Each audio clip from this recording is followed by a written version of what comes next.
તો આજે હું મા માટે એક વાત કહીશ કે જિંદગી જેની રસોડામાં અડધી હોઈ ગઈ તો ખબર નહીં કે મા ક્યારે મારી ઘરડી થઈ ગઈ અને બધાનું ભાણું સાચવવામાં એવી પડી ગઈ ને કે ખબર નહીં કે મા ક્યારે મારી એકલી થઈ ગઈ અને બાળકોને ઉછેરવામાં એવી પડી ગઈ ને કે ખબર નહીં કે ક્યારે એના ચહેરા ઉપર કરટલી પડી ગઈ અને વ્યવહારને સાચવવામાં એવી વ્યસ્ત થઈ ગઈ ને કે ખબર નહીં કે ક્યારે એના વાળની લટ સફેદ થઈ ગઈ.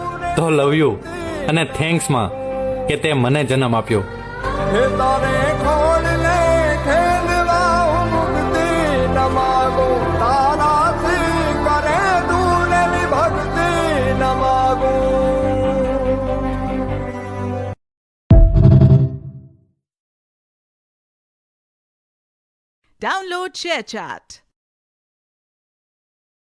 Download ShareChat.